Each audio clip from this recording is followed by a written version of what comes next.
Thank you so much for the kind introduction in the previous talk in the beginning, and I'm very pleased to take the floor after such an amazing panel which was before, and I'm very delighted to welcome everyone here today at our first public event of the Ukraine Democracy Initiative.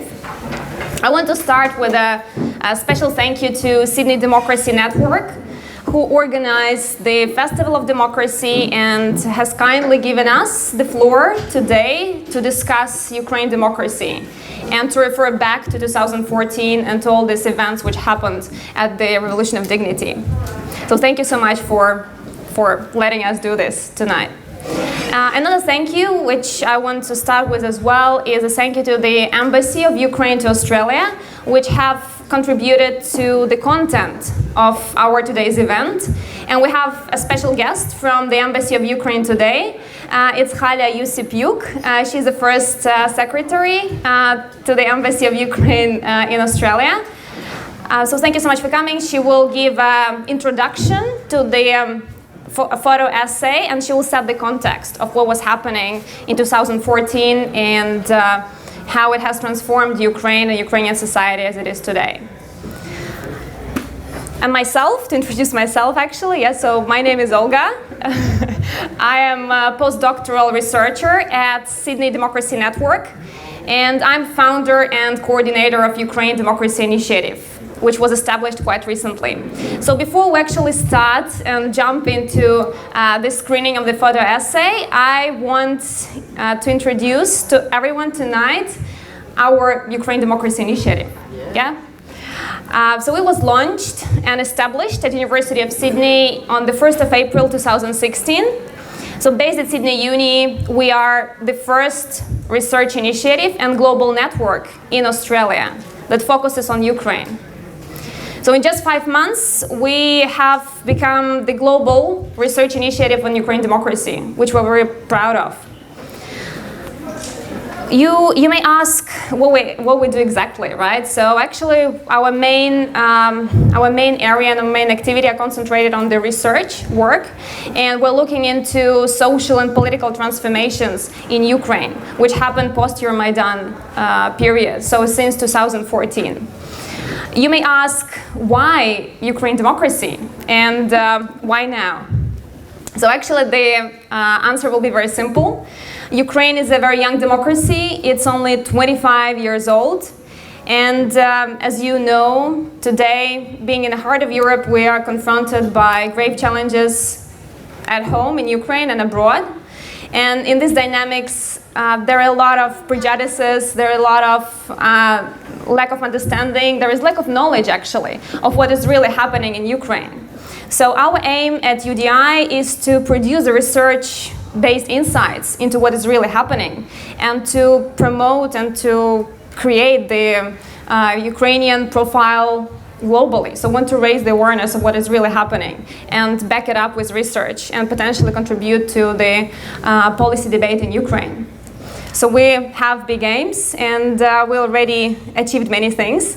So when I talk about achievements, I actually like to talk numbers. Yeah. So this is what you see on the screen. So we're just 5 months old, and we're very proud for our Ukraine Democracy web platform, which is open public. You can access it from anywhere you are. It's called, so this is the link just behind, ukrainedemocracy.org.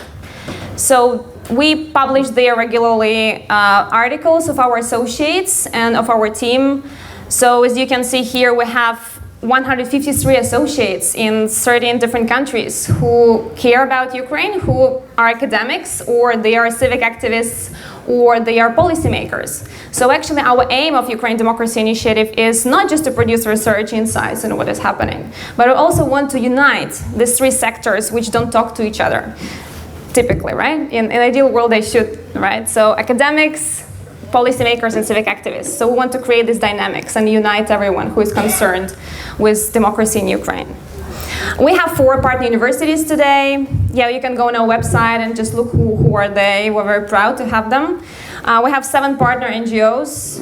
We have published 86 publications on our platform. And we're very proud to have 2 research projects which have kicked off, and we have already produced some results which are published in The Conversation and Kyiv Post. So we try to not only produce just scholarly works, we try to leave a step in the media, right, to reach the bigger audience and to raise Ukraine's profile in masses. So we have today 300 visits monthly, and they're growing, which is good. We also have received a number of actually applications to do PhD with us, but we don't offer it yet because we're so young. But it's interesting that people keep contacting us and asking for research opportunities. So definitely there is demand for research on Ukraine here and globally. And of course we have all this makes our 4 donors very proud of what we've done. So this is very briefly, I can talk actually about that very long, and we produced for you and for our donors as well, we have produced this report. It outlines what we have done in 5 months and our strategic goals for the next years. It's just there. When you have time, you can just go and grab one for yourself to know more what we're doing. And yeah, so I can talk actually for ages about that, but I will invite now our guest, Galina Yesipuk, right? So she's the first secretary, as I already introduced, of the embassy, the Ukrainian embassy to Australia, and she will present the main photographer whose works are being shown today and screened on the big screen. So thank you so much, welcome.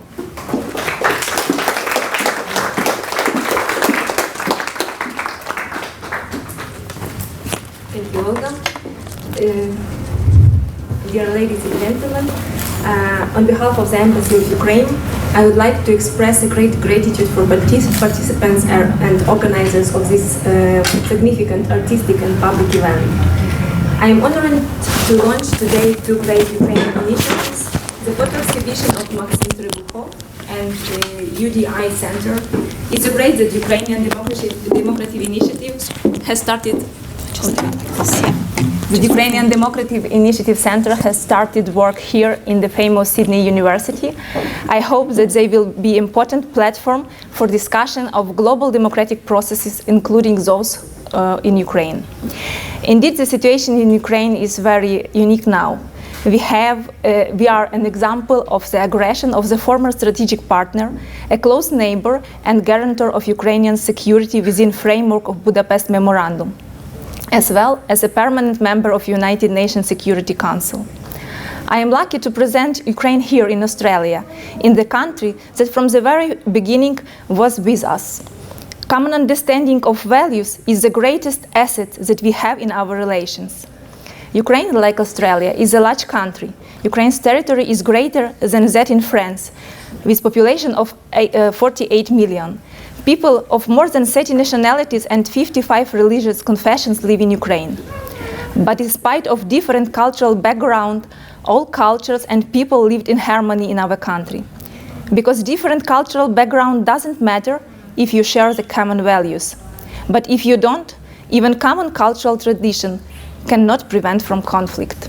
It happens in Ukrainian-Russian relations. Russian Federation has not learned the main lesson of the Cold War, that continued militarization and neo-imperialism will lead to the new threat of new conflict.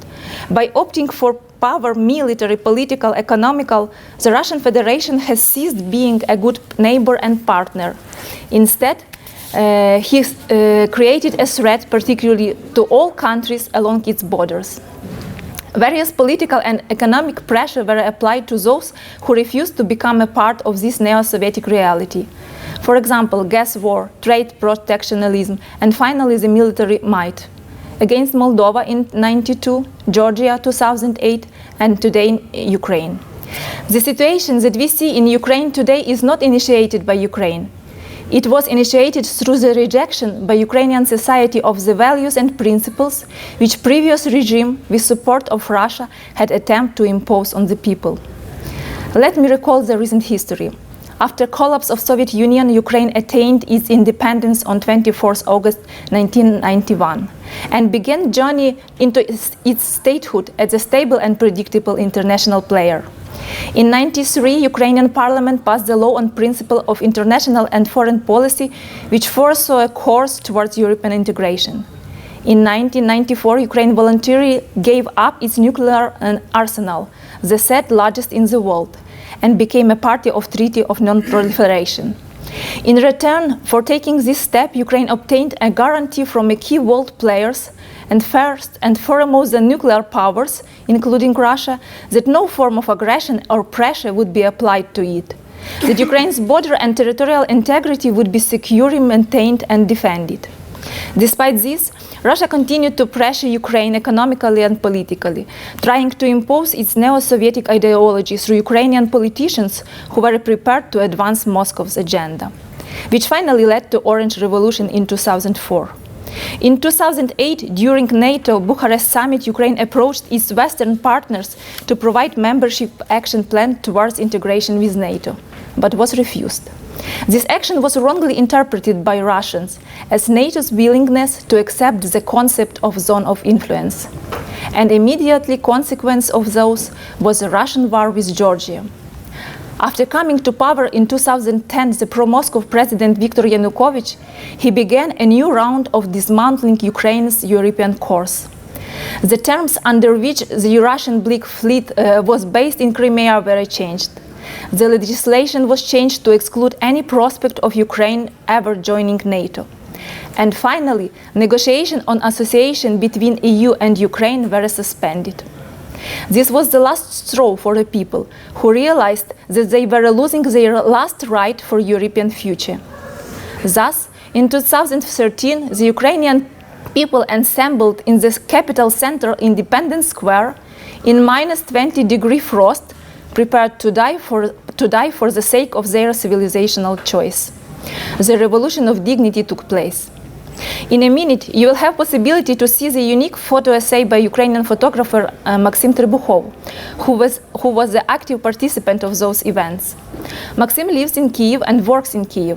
He collaborates with various news agencies, working regularly with online newspaper LB.ua.